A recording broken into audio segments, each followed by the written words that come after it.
आज हम लोग डिस्कस करने वाले हैं एक नए टॉपिक को जिसका नाम है द डिस्ट्रक्शन ऑफ डेमोक्रेसी। अच्छा, आपके मन में ना इस हेडिंग को पढ़ के ही आपके मन में एक सवाल आया होगा कि सर हम लोग बात कर रहे हैं यूरोप, और यूरोप में भी एक इम्पॉर्टेंट कंट्री जिसका नाम है जर्मनी। अब जर्मनी में तो दूर दूर तक डेमोक्रेसी नजर नहीं आ रहा है, फिर यहाँ पे डेमोक्रेसी का जिक्र क्यों हुआ है? आपके मन में सवाल आ रहा है? बोले जल्दी। डिस्ट्रक्शन का मतलब हो गया बर्बादी, है ना, तबाही, अंत, खात्मा, जो भी कह लीजिए आप।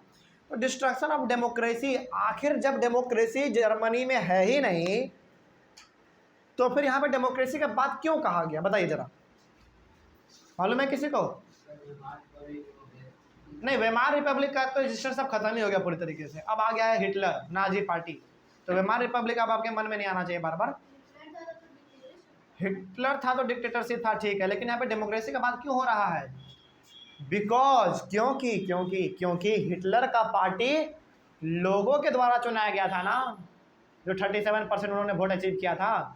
हालांकि पूरी तरीके से वहाँ पर डेमोक्रेसी नहीं था, इस बात को हम एग्री करते हैं, है ना, एनसीईआरटी बुक भी एग्री करता है, लेकिन एक सिस्टम तो था ना कम से कम डेमोक्रेसी का। देखो, डेमोक्रेसी की डेफिनेशन में ना एक ये भी है कि अपने लीडर को लोगों के द्वारा चुना जाए, इलेक्टेड होना चाहिए, है ना, इलेक्टेड लोगों के द्वारा होना चाहिए। तो अब जरा सोचिए कि जब नाजी पार्टी ने जर्मन के पार्लियामेंट में यानी कि रिक्सटैग में जब उन्होंने 37% वोट अचीव किया तो क्या वो अपने से किया? क्या नहीं, लोगों ने उनको वोट दिया। तो उसी का बात यहाँ पे कहा गया डेमोक्रेसी।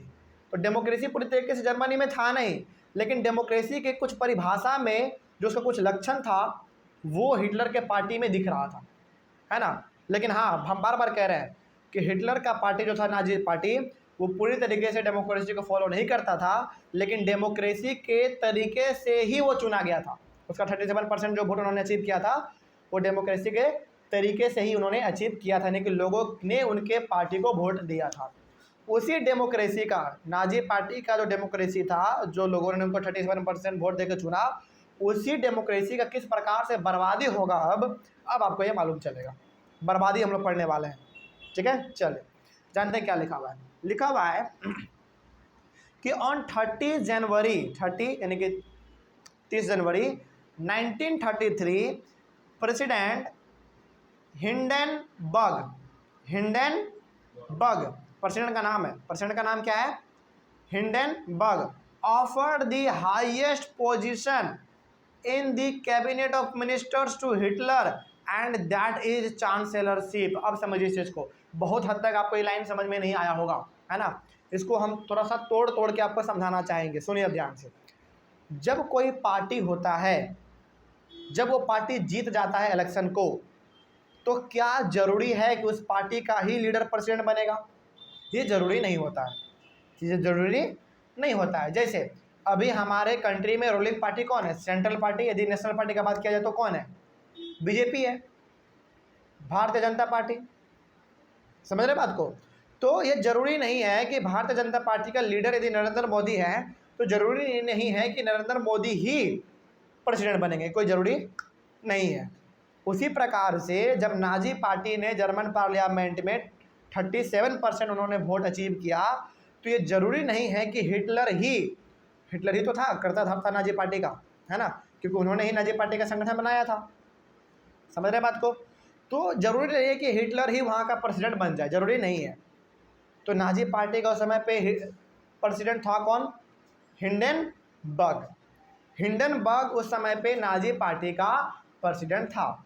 लेकिन बात तब बदल जाता है जब 30 जनवरी 1933 को हिंडेनबर्ग ने हिटलर को नाजी पार्टी के सबसे बड़े पोजीशन का जगह उनको दे देता है, सबसे बड़े जगहों में से एक पोस्ट उनको दे देता है। कैबिनेट का मतलब क्या समझते हैं आप लोग? कैबिनेट का मतलब मेनली हो गया कि जो जर्मन जो पार्टी था हमारा, मेनली नाजी पार्टी में अलग अलग मेंबर थे, चुने हुए जो आए थे लोगों के द्वारा, वोट जो किए गए थे, उन सभी के ग्रुप को हम लोग क्या कहते हैं? कैबिनेट कहते हैं। क्या कहेंगे? कैबिनेट कहेंगे। जैसे हमारे इंडिया में देख लिया जाए, जो लोकसभा हाउस है, जो राज्यसभा हाउस है, वहाँ पे लोग कौन है? जो कि लोगों के द्वारा चुने गए हैं। तो उन सभी के ग्रुप को हम लोग क्या कहेंगे? कैबिनेट कहेंगे। तो उन कैबिनेट में ना अलग अलग पोस्ट होता है। कोई इंसान को एजुकेशन डिपार्टमेंट दे देता है संभालने के लिए, किसी को ट्रांसपोर्ट डिपार्टमेंट, किसी को हेल्थ डिपार्टमेंट, अलग अलग डिपार्टमेंट मिलता है। उसी प्रकार से जो नाजी पार्टी का जो प्रेसिडेंट था हिंडनबर्ग, उन्होंने हिटलर को नाजी पार्टी का सबसे बड़ा पोजीशन दे दिया, चांसलरशिप का। चांसलरशिप उस समय पर नाजी पार्टी में एक सबसे बड़ा पोजीशन होता था। जैसे हमारे इंडिया में प्राइम मिनिस्टर के बाद किसका पोस्ट होता है? प्राइम मिनिस्टर के बाद, सॉरी प्रेसिडेंट के बाद प्राइम मिनिस्टर का, यानी कि प्रधानमंत्री का। देखिए प्राइम मिनिस्टर का ना काम क्या होता है? प्राइम मिनिस्टर का काम होता है कि देश दुनिया घूमना, अपने कंट्री के एग्जिस्टेंस को बढ़ाना, है ना, अपने कंट्री के तौर तरीके को बढ़ाना, किस प्रकार से काम चलेगा, अलग अलग जगहों पर घूमना फिरना, रैली करना, भाषण देना, है ना, अपने पार्टी को जिताना, इस प्रकार का ये सारा काम किसका होता है? प्राइम मिनिस्टर का। लेकिन प्रेसिडेंट का काम क्या क्या होता है? प्रेसिडेंट का काम होता है कि केवल और केवल देश के ऊपर यदि किसी खास मुद्दे पे बात चल रहा है, उसके ऊपर अपना आखिरी राय देना, विचार देना, है ना, उसके ऊपर साइन करना। यदि इंडिया से रिलेटेड कोई समझौता होगा ना, मान लीजिए इंडिया को आज कुछ खरीदना पड़ गया, मान लीजिए कि इंडिया को 100 गो तोप खरीदना पड़ गया मान लीजिए अमेरिका से, तो ये जो एग्रीमेंट पे साइन होगा किसका होगा? प्रेसिडेंट का होगा, क्योंकि प्रेसिडेंट किसी भी कंट्री का हेड होता है। प्राइम मिनिस्टर साइन नहीं करेगा, लेकिन हाँ जाके डील भले प्राइम मिनिस्टर कर सकता है, क्योंकि छोटा मोटा काम किसका होता है? प्राइम मिनिस्टर का होता है। लेकिन जो मेन काम है ना साइन करने का, फाइनल साइन जो होता है वो किसका होता है? प्रेसिडेंट का होता है। ठीक है, तो वही बात है कि प्रेसिडेंट के बाद का जो पोजीशन था आप कह सकते हैं वो चांसलरशिप का था। किसका? वो चांसलरशिप का पोस्ट दिया किसको गया? हिटलर को दिया गया। किसके द्वारा? नाजी पार्टी के प्रेसिडेंट के द्वारा। अब सुनिए इस बात को ध्यान से, पार्टी भी हिटलर का, प्रेसिडेंट भी हिटलर का, और प्रेसिडेंट के नीचे का पोस्ट वो भी हिटलर का, चांसलरशिप का। तो मोटा मोटी आप यहाँ पे कह सकते हैं कि पूरी तरीके से अब दबदबा जर्मनी में किसका होने वाला था? नाजी पार्टी के साथ साथ नाजी लोगों का। समझ गए बात को? चलिए पहला पॉइंट आपको क्लियर हो गया होगा, आगे बढ़ते हैं। Now the Nazi had won the support of the conservatives who did not want democracy in Germany. With the support of the conservatives, the Nazi wanted to destroy the structure of democratic rule in Germany, which was guaranteed by the Weimar Republic. अब सोचिए मेरे बात को ध्यान से सुनिए। Hitler पूरी तरीके से मन बना लिया था कि हमको जर्मनी के लोगों के दिल को जीतना है। पहली बात, पिछले क्लास में हमने जाना कितना नया नया सिस्टम उन्होंने लाया, है ना, पिछले क्लास में हमने जाना। तो पूरी तरीके से जर्मनी चाहता था कि लोग हम ही को भगवान माने, हम ही से लोग प्यार करें, लोगों के दिलों पे हम छा जाएं। कौन चाहता था ऐसा? हिटलर चाहता था, और वो छा भी गया था, है ना, क्योंकि लोगों के पास उसके अलावा कोई दूसरा ऑप्शन नहीं था। तो लीडर के रूप में किसको चुना लोगों ने? हिटलर को चुना। अब आगे होता क्या है सुनिए। हिटलर ने हाथ मिला लिया किससे? कंजर्वेटिव लोगों से। कंजर्वेटिव लोग वो लोग थे जर्मनी में जो कि कभी चाहते ही नहीं थे कि जर्मनी में डेमोक्रेसी आए। अच्छा, और आप जरा आप सोच के बताइए कि ये ऐसे कौन से लोग थे, ये कौन लोग थे जो कि जर्मनी में कभी भी डेमोक्रेसी नहीं चाहते थे? जरा बताइए तो। वेमार रिपब्लिक के अपोजिशन वाले लोग। समझ में आ गया बात? तो वेमार रिपब्लिक के अपोजिशन में कौन था? याद कीजिए, स्पार्टिस्ट लीग, है ना। तो आप यहाँ पे ये भी कह सकते हैं कि इस यहाँ पे भी फिलहाल इस टॉपिक में स्पार्टिस्ट लीग का जिक्र नहीं किया गया है, लेकिन आप अपने आंसर में यदि आप इसको जोड़ देते हैं तो सोने पे सुहागा हो जाएगा। मतलब क्या करेंगे आप एग्जाम में ये करेंगे कि हिटलर क्या कर लिया, किसके साथ जुड़ गया? वो हिटलर जुड़ गया कंजर्वेटिव लोगों के साथ, यानी कि स्पार्टिस्ट लोगों के साथ जुड़ गया जो कि कभी भी जर्मनी में डेमोक्रेसी चाहता ही नहीं था। आप खुद याद कीजिए, वेमार रिपब्लिक जब था तो क्या कभी भी स्पार्टिस्ट लीग चाहता था डेमोक्रेसी को? वो हमेशा वेमार रिपब्लिक को ख़त्म करने पे ही तुला था, है ना, ये हम लोग पढ़ रहे थे। तो अब जैसे जैसे हिटलर को सपोर्ट मिल रहा था किसका? कंजर्वेटिव का, क्योंकि वो लोग क्या चाहते थे? डेमोक्रेसी बिल्कुल भी नहीं चाहते थे, और हिटलर भी खुद डेमोक्रेसी नहीं चाहता था, उसके मन में तो कुछ और था, है ना। देखो हिटलर ना, हम बार बार कह रहे हैं कि हिटलर बहुत चालाक आदमी था। पहले क्या मतलब कि आगे चल के वो क्या करेगा उसका प्लान वो बहुत पहले बना लिया था, हम लोग कह सकते हैं, है ना, क्योंकि वो जो काम करता था सारा कुछ अपने प्लान के अकॉर्डिंग करता था।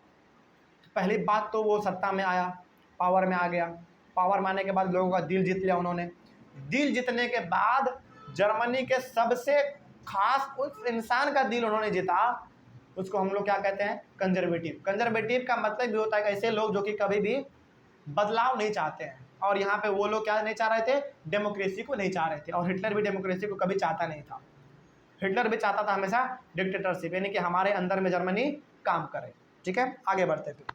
तो जर्मनी को अब किसका सपोर्ट मिल गया था, कंजर्वेटिव का, यानी कि स्पास्टिस्ट लीग का आप कह सकते हैं, कोई दिक्कत वाली बात नहीं है। अब हुआ क्या, अब सोचिए यहाँ पे ध्यान से। तो अब with the support of the conservatives the Nazi wanted to destroy the structure of democratic rule in Germany which was guaranteed by the Weimar Republic.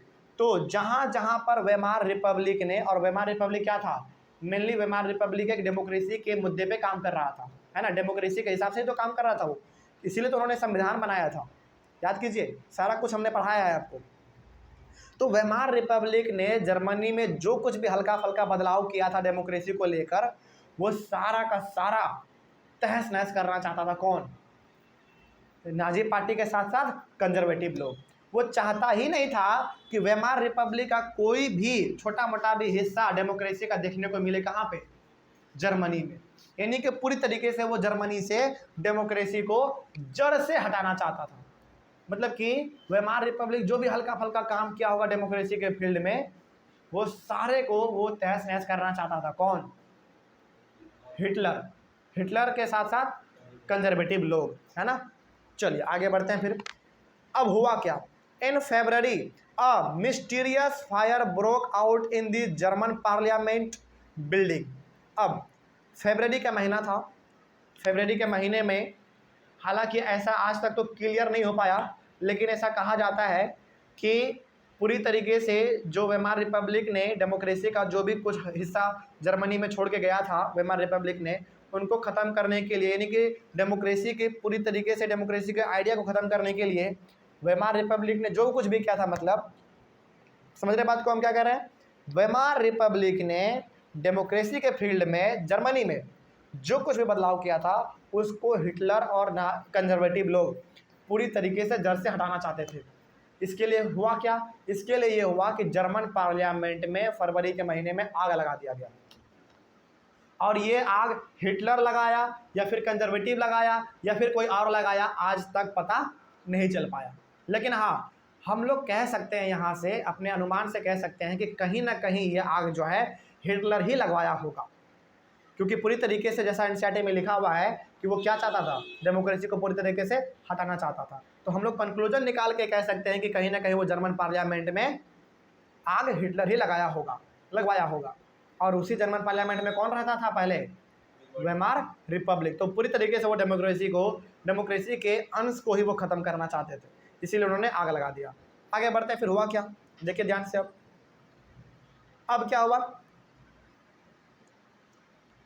The fire decree of 28 February 1933 suspended civic rights like freedom of speech, press and assembly that had been guaranteed by the Weimar Republic's constitution। अब जब आग लगा ना German parliament में, तो उस आग से संबंधित एक नियम कानून लाया गया। उस नियम कानून का नाम क्या था, द फायर डिक्री उस नियम का कानून था, नाम था। उस कानून के हिसाब से हो क्या रहा था, उस कानून के हिसाब से जो भी बेसिक राइट वेमार रिपब्लिक ने दे रखा था जर्मनी के लोगों को, उसको ख़त्म कर दिया गया। सोचिएगा, अब यहीं से जर्मनी का जो है ना दूसरा रूप आपको देखने को मिलेगा। जर्मनी का दूसरा रूप खतरनाक वाला आपको यहीं से देखने को मिलेगा। तो जर्मनी में वेमार रिपब्लिक ने जो कुछ भी बेसिक राइट लोगों को दे रखा था, वो पूरी तरीके से फायर डिक्री के द्वारा ख़त्म कर दिया गया। फायर डिक्री एक मेनली पॉलिसी था, नियम कानून था, जो कि लाया गया कब, जब जर्मन पार्लियामेंट में आग लगा उसके बाद। ठीक है, चलिए। तो फायर डिक्री किन किन राइट को ख़त्म करता था, ये राइट करता था ख़त्म किसको, suspended civic right like freedom of speech.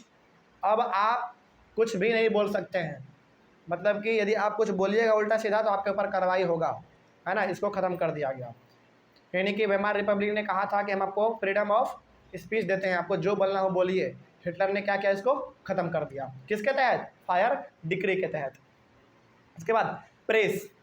Press मतलब कौन?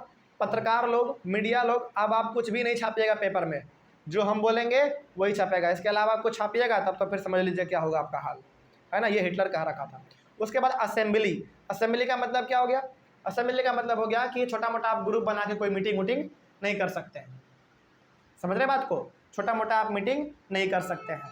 कोई भी मीटिंग यदि आपको करना होगा तो परमिशन लेना पड़ेगा। यदि आप पाए गए तो फिर आपके ऊपर कार्रवाई होगा। तो पूरी तरीके से हिटलर ने जो बेसिक राइट दे रखा था वेमार रिपब्लिक ने उसको खत्म कर दिया हिटलर ने। आगे, now they Nazis started killing there enemies in the concentration camp. अब देखो क्या होगा, यहीं से स्टार्ट होता है हिटलर का दूसरा चेहरा। अब नाजी के पार्टी के लोग और नाजी के जो सपोर्टर हुआ करते थे, जो हिटलर के बहुत करीब हुआ करते थे, वो सभी लोग क्या करने लगे, लोगों को पकड़ पकड़ के, ऐसे ऐसे लोगों को जो कि हिटलर के खिलाफ बोलता था, जो उसके नियम कानून को नहीं मानता था, उनको पकड़ते थे और कंसंट्रेशन कैंप में डाल देते थे। अब सवाल है कि ये कंसंट्रेशन कैंप है क्या? जानिए इसके बारे में क्या है, देखिए। A camp where people were isolated, it was surrounded by electrified sharp wire fences। सोचो मतलब क्या हुआ?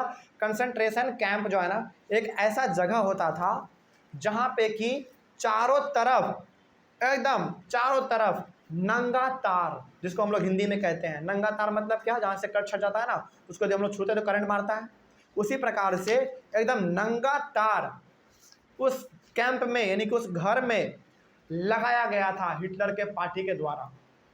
समझ रहे बात को क्या कह रहे हैं, है ना। यदि आपको ये तस्वीर देखना हो ना, तो आप पेज नंबर निकाल सकते हैं। एनसीईआरटी से पेज नंबर कितना है? 63 नहीं है, पेज नंबर 65 है, जिसमें कि बहुत सारा डायग्राम बना हुआ है। उसमें ऊपर में हेडिंग लिखा हुआ है स्टेप्स टू डेथ। उसमें आप फिगर ये वाला देखिए, फिगर आप 18 देखिए, फिगर 18 ये वाला देखिए आप, फिगर 18 है ना, फिगर 18 है फिगर 18। बहुत सारा तार है, उसमें एक इंसान फंसा हुआ है, ऐसा लग रहा है आपको, है ना। तो यही हमारा कंसंट्रेशन कैंप का एक फोटो आपको यहाँ पे दिया गया हिटलर के। हाँ अब बताएंगे, अभी सुनिए तो पहले।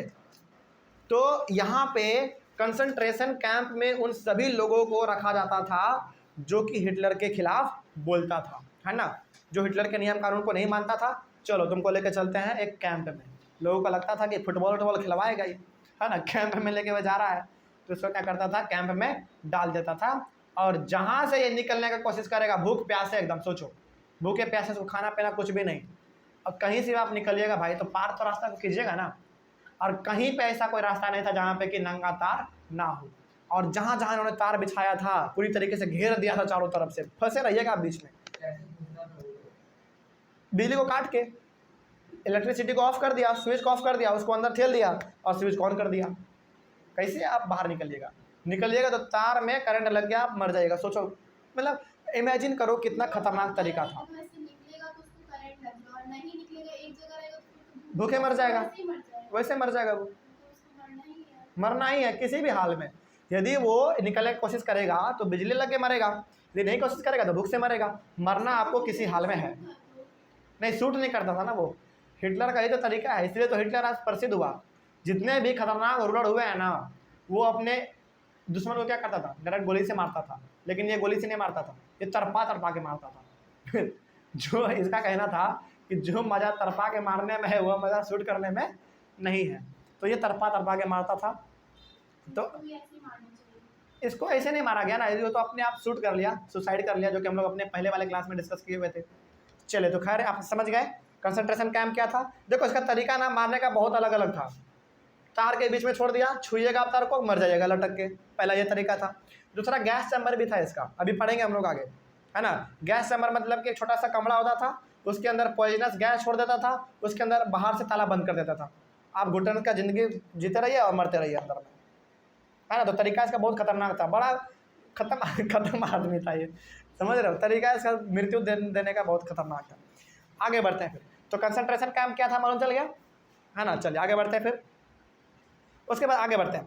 Out of the 6,808 arrest files of क्या लिखा हुआ है, ड्यूसेलडॉर्फ।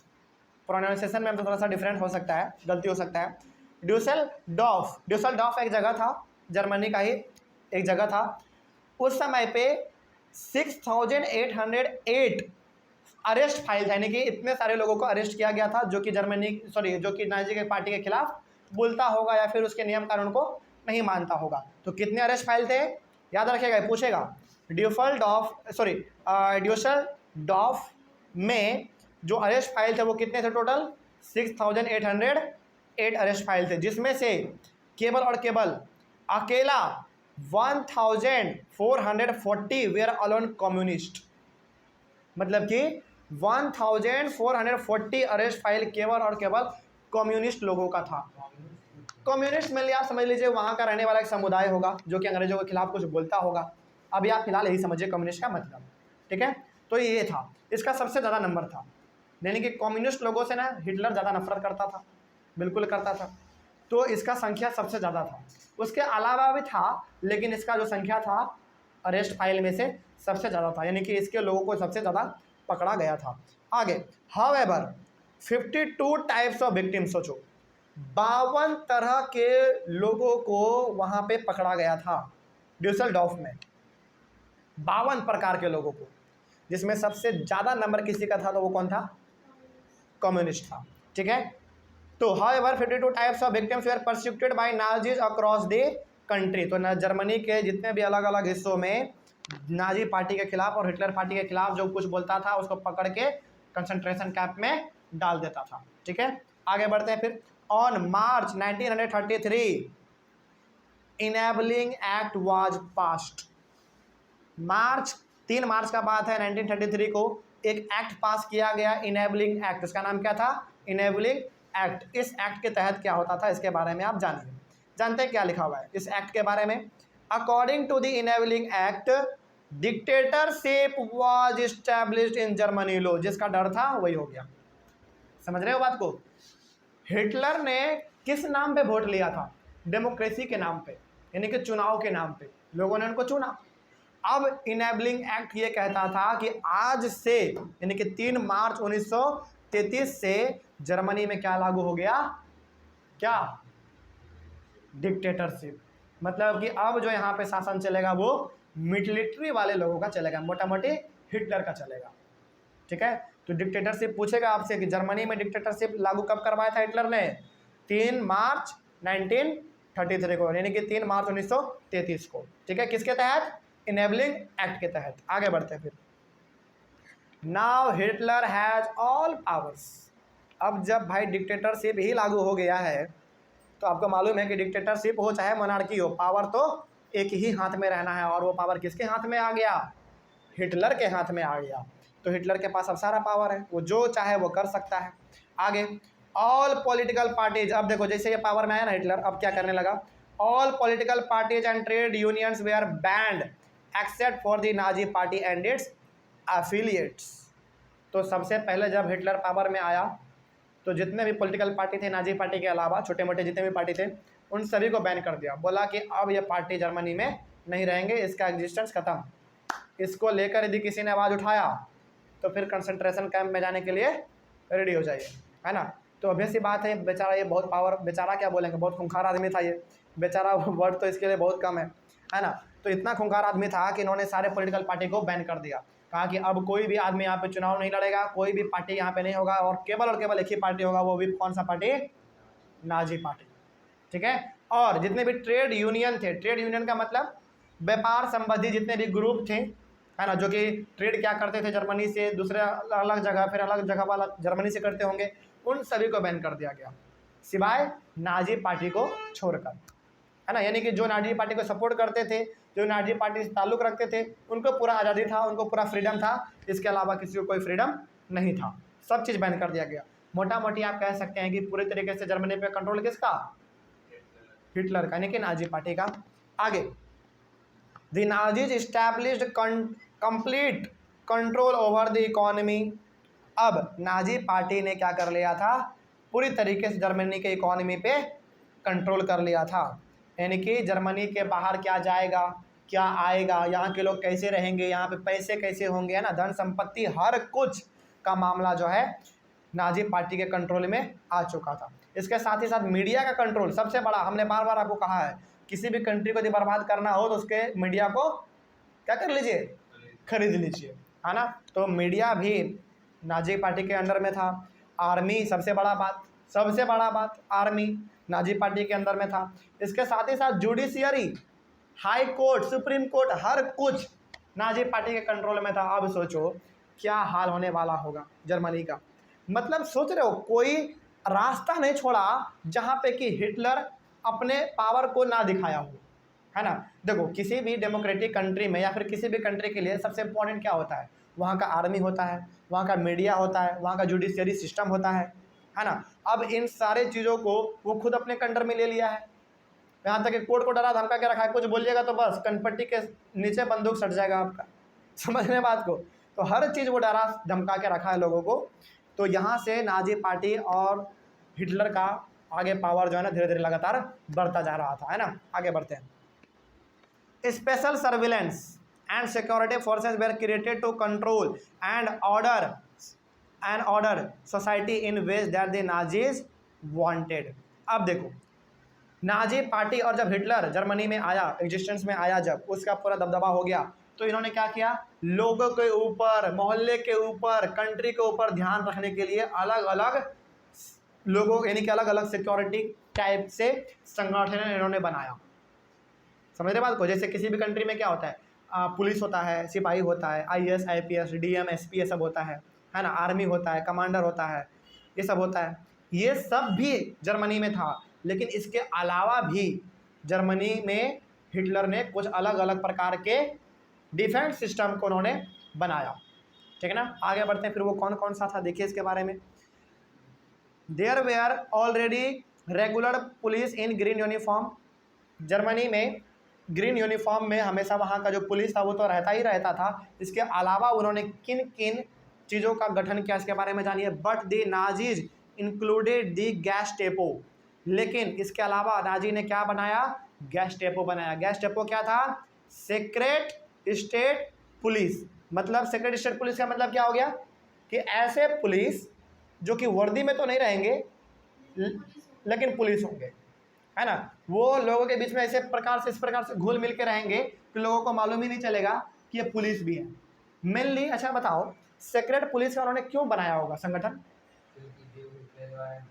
हाँ, ताकि जो हिटलर के बारे में बुराई करता हो उनके बारे में पता चल सके, है ना। अब देखो यदि कोई इंसान, जैसे मान लीजिए आप सन कैरेंस स्कूल में पढ़ते हैं, है ना, यदि आप उसके ड्रेस को पहने हैं तो लोग बैच को देख के पहचान जाएगा, आइडेंटिटी कार्ड को देख के पहचान जाएगा कि अच्छा ये बंदा सन कैरेंस में पढ़ता है। लेकिन यदि आप बिना यूनिफॉर्म के हैं और आप सब्जी मंडी में चले जाइए, क्या आपको कोई बता सकता है कि आप सन कैरेंस में पढ़ते हैं? नहीं पढ़ सकते, नहीं जानता है कोई आपको, है ना। वही चीज़ ये कर रहा था सीक्रेट गेस्टेपो। गेस्टेपो मेनली क्या था, सीक्रेट पुलिस था, है ना। वो बिना वर्दी के था, लोगों के बीच घुल मिल के रहता था, लोगों से बात करता था, और जिसको देख लिया हिटलर के बारे में बुरा बोलते हैं चलो आज तुम मेरे साथ चलो, है ना। इस प्रकार से होता था। तो जो भी जर्मनी में नाजी पार्टी और नाजी पार्टी के जो हिटलर थे उनके खिलाफ जो भी लोग बुरा बोलता था, चलो अब तो तुम पकड़ा गए, है ना, तो उसको लेके चल जाता था। आगे बढ़ते हैं। फिर उसके बाद फिर किसका गठन किया गया गेस्टापो के बाद? SS का। SS कौन था? The protection squad. प्रोटेक्शन देखो, अब आपको लग रहा होगा ना कि सर यहाँ पे SS है लेकिन यहाँ पे प्रोटेक्शन स्क्वाड लिखा हुआ है, इसका मतलब क्या हुआ? SS वहाँ का कुछ मतलब रहा होगा या फिर वो केवल कह दिए होंगे SS, है ना। उसका मतलब क्या था? SS का काम क्या था? Protection squad. मतलब कि यहाँ के जो नाजी लीडर हुआ करते थे ना छोटे मोटे, उनको भी डर था। उनको डर था कि क्या पता हम अकेले निकले और कोई हमको पकड़ के मार दे, है ना। तो एक नाजी लीडर के पीछे ना पुलिस का पूरा फौज चलता था उसको प्रोटेक्ट करने के लिए, है ना। तो उसका संगठन किया गया। मेनली नाजी के जो लीडर हुआ करते थे उनको बचाने के लिए, उनको प्रोटेक्ट करने के लिए जो बॉडीगार्ड कह लीजिए संगठन बनाया गया, किसका? SS का, ठीक है। आगे उसके बाद किसका बनाया गया? दिस सिक्योरिटी सर्विस, यानी कि SD उसको नाम दिया गया, है ना। सिक्योरिटी सर्विस का मेनली काम होगा क्या? सिक्योरिटी के तौर पे काम करना, बंदूक लेकर देखते रहना, पहरेदारी करते रहना। इसके साथ ही साथ क्रिमिनल पुलिस का भी संगठन बनाया गया, है ना। मतलब कि जो 4-5 अभी जो आपने पढ़ा ये हिटलर के द्वारा स्पेशली बनाया गया था, ये पहले नहीं था। पहले नॉर्मली पुलिस जो किसी कंट्री में होता है वो था, लेकिन इन सभी का जो संगठन है वो बाद में हिटलर के द्वारा स्पेशली बनाया गया था उसके कहने पर। ठीक है, आगे बढ़ते हैं। उसके बाद कहाँ तक पढ़ लिया हम लोग? हाँ, यहाँ तक हो गया। उसके बाद it was the extra power of the Nazis. अब सोचिए, ये सब जो जर्मनी में हिटलर कर रहा था, अलग अलग सिक्योरिटी फोर्सेस का वो गठन कर रहा था, ये क्यों कर रहा था? वो अपने पावर को दिखाने के लिए तो कर रहा था मेनली। जरूरत क्या था इसका? कोई ज़रूरत नहीं था, है ना, लेकिन ये अपने पावर को दिखाने के लिए कर रहा था। That gave the Nazi a special reputation of the most dreaded criminal country. और जो इस प्रकार से ये तौर तरीका अपना रहा था ना कंट्री को रूल करने का, इससे ये साबित होता था कि हिटलर के दौर में, हिटलर के टाइम पे जर्मनी बहुत खूंखार देश था, बहुत खूंखार देश बन चुका था, और केवल हिटलर के कारण से। क्योंकि देखो, किसी भी कंट्री में एक स्पेशल सिक्योरिटी का गठन करना बहुत बड़ा बात होता है ना। हमारे ही इंडिया में आज देख लीजिए, हमारा इंडिया एक डेमोक्रेटिक कंट्री है, यदि हम लोग एक पुलिस के अलावा यदि कोई एक अलग से गठन कर लेंगे हम लोग, तो इसके ऊपर बहुत विवाद खड़ा हो जाएगा, है ना। पुलिस पहले से है ही, तो फिर ज़रूरत क्या है? बहुत विवाद खड़ा हो जाएगा। रूलिंग वाला अपना कुछ अलग कहेगा, अपोजिशन वाला कुछ अपना अलग कहेगा, है ना। लेकिन ये एक दो पुलिस सिक्योरिटी नहीं खड़ा नहीं किया, ये 4 को खड़ा कर दिया, जो कि पहले से तो था ही वहाँ पे पुलिस। तो नाजी पार्टी और हिटलर केवल अपने पावर को दिखाने के लिए सारा काम कर रहा था, लोगों को डराने धमकाने के लिए कर रहा था, है ना। आगे बढ़ते हैं फिर। उसके बाद क्या हुआ? People could now be detained in Gestapo torture chambers. तो जो लोग नाजी पार्टी और हिटलर के खिलाफ कोई बोलता था, तो उन सभी को कहाँ लेके जाता था? गेस्टेपो टॉर्चर चैम्बर में। अब आपको लग रहा होगा कि सर गेस्टेपो तो मेनली सेक्रेट पुलिस था, तो सेक्रेट पुलिस था, उनका ऑफिस तो होगा ना भाई, है ना। तो वहाँ पे उनको लेकर जाया जाता था उन लोगों को जो कि नाजी पार्टी और हिटलर के खिलाफ बोलता था। तो गेस्टेपो के चैम्बर में, यानी कि उनके टॉर्चर वाले चैम्बर में, जैसे होता है ना हर एक थाने में एक रूम होता है जहाँ पे कि मार पीट के उससे उगलवाया जाता है कि बताओ सच क्या है ना। उसी प्रकार से वहाँ पे उसको लेकर जाया जाता था, राउंडेड अप, उसको पूरी तरीके से बांध दिया जाता था, एकदम हाथ पैर हर कुछ, and send to the concentration camp without any legal procedure. सोचो, देखो लीगल प्रोसीजर का मतलब कि आपने क्यों अरेस्ट किया भाई, क्या सबूत है आपके पास अरेस्ट करने का, है ना, ये हो गया लीगल प्रोसीजर। लेकिन बिना किसी पूछताछ के किसी के ऊपर शक हुआ कि नाजी पार्टी के खिलाफ बोल रहा था, हमारे हिटलर के खिलाफ बोल रहा था, पकड़ो, पहले लेके चलो कहाँ? गेस्टेपो में, यानी कि सेक्रेट पुलिस का जो रूम था वहाँ पे लेके चलो, उसको बांधो, पहले बांधने के बाद उसको कहाँ लेके चल जाओ? कंसंट्रेशन कैंप में जाके उसको छोड़ दो, अपने भूख से तड़प के मर जाएगा। और यदि बाहर निकलना चाहेगा तो बिजली से तार से लिपट के मर जाएगा, है ना। ये तरीका था हिटलर का सजा देने का, समझ रहे बात को? तो यहाँ तक क्या? अच्छा, आपका जो टॉपिक का नाम क्या था? आपका टॉपिक का नाम था डिस्ट्रक्शन ऑफ डेमोक्रेसी। तो क्या यहाँ पे डेमोक्रेसी का धज्जिया उड़ रहा है? बिल्कुल उड़ रहा है। डेमोक्रेसी में आप ये सारा कुछ नहीं कर सकते हैं। यहाँ पे यदि एक भी कदम दिया जाता है ना तो लोगों को जवाब दिया जाता है। और यहाँ पे हिटलर कहा दिया था चुपचाप मुंह बंद करके रहो, हम जो कर रहे हैं उसको चुपचाप देखते जाओ और चुपचाप हिटलर को सपोर्ट करते जाओ, नहीं कहिए तब तो फिर दिक्कत हो जाएगा, है ना। चलिए, तो यहाँ तक आपने समझ लिया कि किस प्रकार से डेमोक्रेसी जर्मनी में ख़त्म हो रहा था। अगले वाले क्लास में हम लोग पढ़ेंगे रिकन्स्ट्रक्शन। क्या पढ़ेंगे? रिकन्स्ट्रक्शन। यहाँ तक में कोई डाउट समझ में आ गया? यहाँ तक तो हिटलर कितना खूंखार आदमी था मालूम चल गया। हमारे सामने रहता ना तो बम से उड़ा देते उसको। इतना खतरनाक तरीका होता है किसी को मारने का भाई, सोचो। बम बना लेते, कृष्णा बम, छोटका बिड़िया बम इकट्ठा करते, गोला बारूद बनाते, उसके चेहरे के नीचे लगा देते, बुम। समझ रहे बात को? चलिए, तो यहाँ तक में कोई डाउट आपको समझ में आ गया? चलिए, अगले वाले क्लास में डिस्कस करेंगे हम लोग रिकन्स्ट्रक्शन के बारे में। ऑनलाइन वाले बच्चे यदि आपको कोई डाउट रहा हो तो आप एक बार कमेंट जरूर कीजिएगा, और मिलते हैं फिर हम लोग अपने अगले वाले क्लास में। तब तक के लिए thank you very much and have a nice day.